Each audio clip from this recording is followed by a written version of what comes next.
There we go. Perfect. Perfect. So like I said, I unfortunately don't know as much as I did about Sarah and the Town Pump.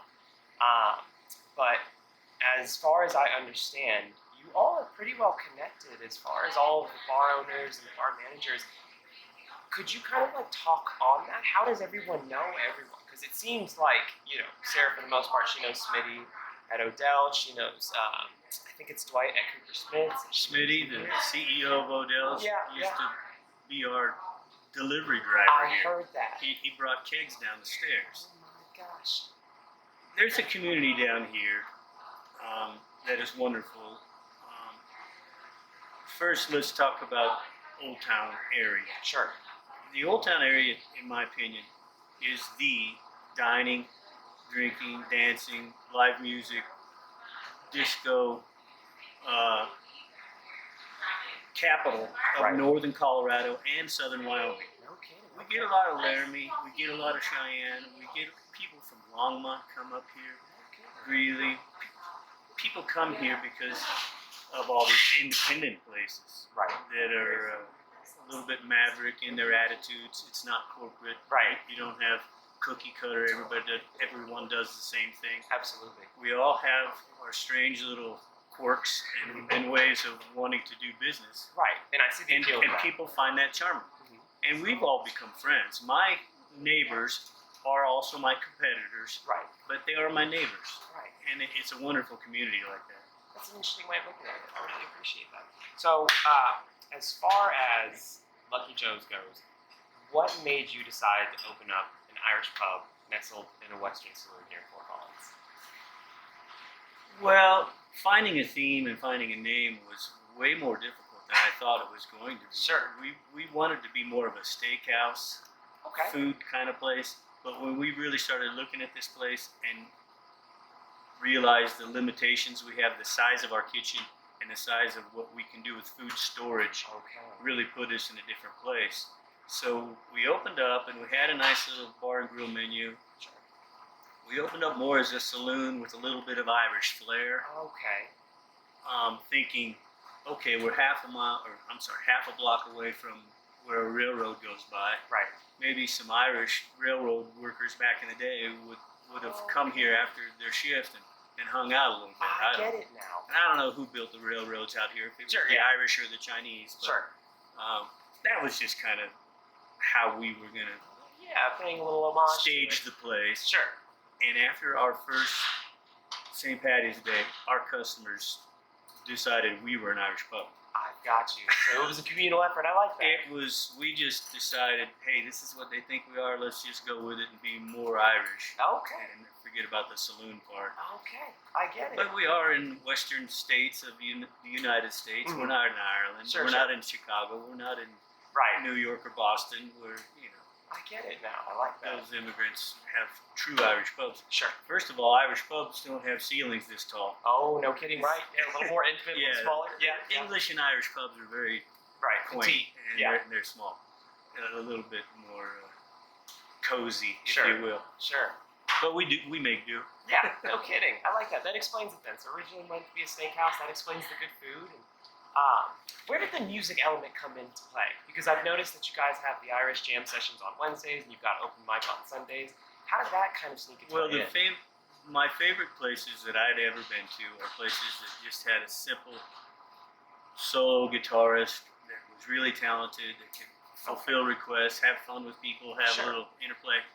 And the place my partner Lucky and I worked in Vail, we both tended bar at a place called the Red Lion, which was Okay. the first bar and restaurant that was ever opened in the town of Vail. Oh, my goodness. And Okay.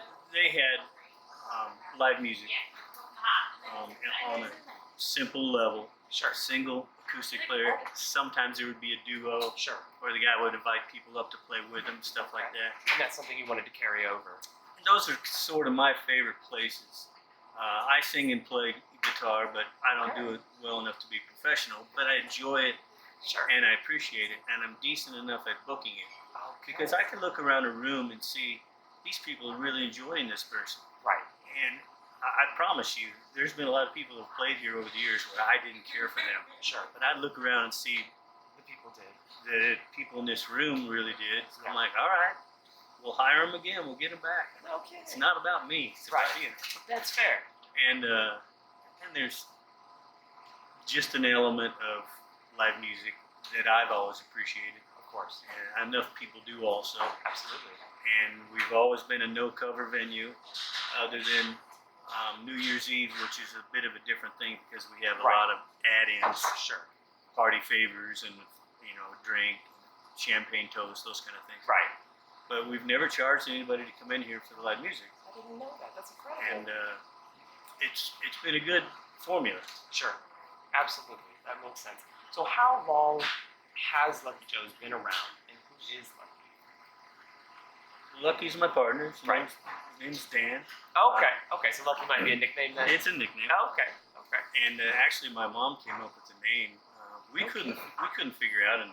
Okay. And he nor I would ever name a place after ourselves. Okay. I don't know. There's Joe's Bar. That sounds a little too egoist and I got you. for me. Yeah. But when the fictitious fairy tale character Lucky Joe Yeah. Yeah. came in to the mix, everybody agreed. Wow, that's a good name. Why didn't you think of that before? It is a good name. Yeah, my mom came up with it. No kidding. God bless you, Dolly. For her. There you go. And we opened, back to your first question, the 3rd of August, 1995. Oh my goodness. So we've been here 26 and a half years. No kidding. It's a lot of history then. You've seen a lot. I imagine you've seen the town It's grow. amazing. Yeah. Oh, the town, no doubt. And just the people that have come through here, the people that are bringing their children in now, saying, hey, Mommy and Daddy met here. Yeah. Yeah. You got to be around a while to see that kind of stuff. I'm sure. But when you see it, it hits you right here. It's Absolutely. pretty darn cool. Yeah. It's a community of people that have been in these four walls that appreciate the same things that a lot of other people appreciate. And it's why people have always gotten along so well in here. Absolutely. It's a friendly place. Yeah.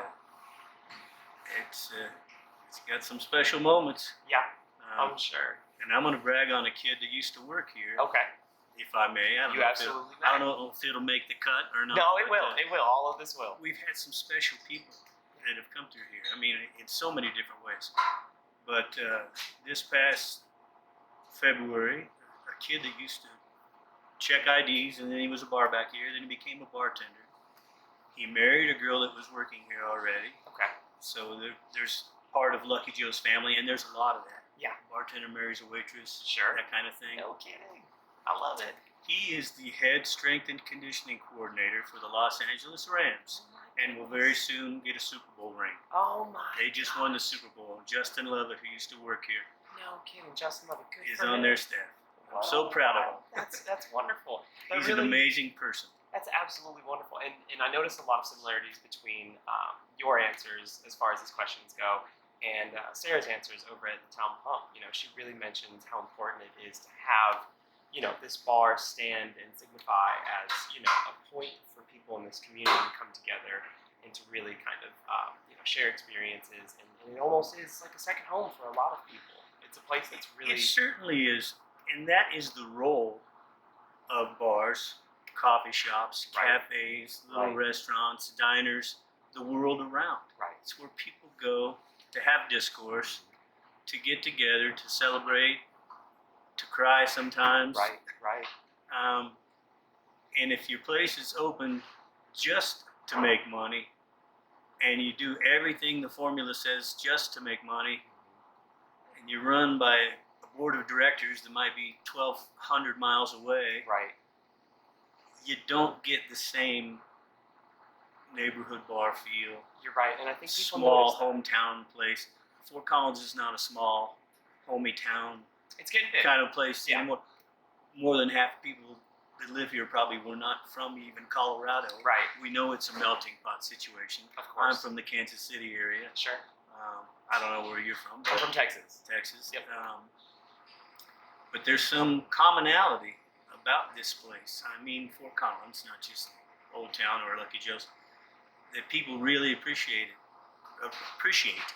And I think that's what keeps people so nice and easygoing towards each other.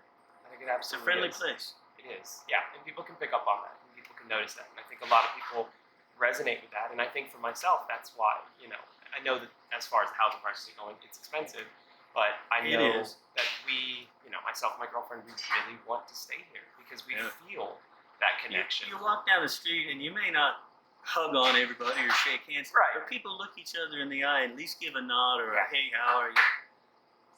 There's some places that are not even that far from here in Colorado where people Sure. look away. They Yeah, don't the bigger embrace each cities. other and at least have a smile. Yeah, of course. And a smile could really make a difference in somebody's minute. Absolutely. You're Yeah. right. You don't ever know who might need that. Yeah. Right. Absolutely. I like that. So that kind of ties into the second question here. So as far as your years of service here at Lucky Joe's, what have you noticed change and why? And that goes as far as, the service here in the bar, the culture, and just kind of Fort Collins in general because you've been operating for 26 years. What have you noticed? Oh, that's a heavy question. Sure, yeah. And I might be eating up your battery time trying That's okay. I think this to is come all up good with stuff. an answer. Yeah, I think this is all good stuff. Obviously, the last 2 years, so many things changed. But patience and perseverance are the bedrock Of course. type of attitudes you have to get through anything like that. Right. The pandemic was a pain in the nuts Yeah. for everybody all over planet Earth. Yes. Not just for me, not just for you, Right.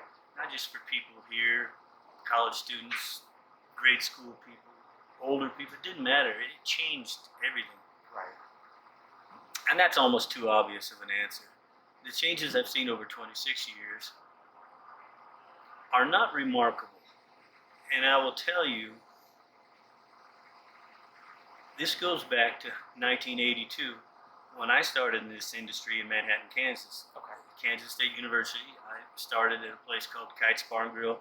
I was checking IDs, and they called us floor walkers. Carry a tray of beer around the room and just sell it for cash. Okay. Interesting. And then in the next semester, they asked me if I wanted to be a bartender. They said, hey, you look like you know what you're doing. You look comfortable. We need a bartender. You want to move up? Okay. The college town kids aren't that different. Sure. And this is 39 years later. I've been I've been an owner for 26 years. But Okay. I've been in this industry almost 40 years, and I don't think it's changed that much. People are people. No kidding. I think there's always been a few rascals that are going to spoil the pot. Right. We have 175 person capacity in here. 2 people can wreck it for a couple of dozen sitting right Sure. around them. Absolutely. And 173 of those people can be so well behaved, and then all of a sudden one guy or one gal Might mess it up. For can mess it up for, well, a handful. Sure. And that's always been the way. Most people are good. Yeah. Most people want to behave. Right. Most people want to follow the rules. I'm under no illusions as to what I do for a living. I dispense a legal drug. Right. It is a depressant. Mm-hmm. It doesn't really make people funnier. It doesn't make them smarter. Right. Right. It might make, whoever they're viewing look a little better. Yeah. But I understand what we do. Right. And I don't think it's changed that much in the near 40 years I've been in the industry. Because people are generally good. People want to behave. People want to have a good time. But mostly they understand when they're crossing a line and somebody else is not having a good time because of their actions. Of course. And people do cross that line, but not as often as you'd think. Interesting. And I don't think it's changed that much in 40 years. And that's just my opinion. That's interesting. That's really interesting to hear that answer. That's surprising to me for some reason. But that's good. Well, I feel like that's good I to have hear. faith in people. I could get on them. Yeah, of course. Somebody's misbehaving in here, Sure. I'll let them know. Sure. But for the most part, I have faith in people who are going to come in here just to have a good time, Right. respect everybody else that's in the room, including the staff and the other customers. Right. I can appreciate that. I really At least like I that. hope that's the way it goes. I think so. That's I the think plan. I trust you as far as you know. Yeah, 40 years, absolutely.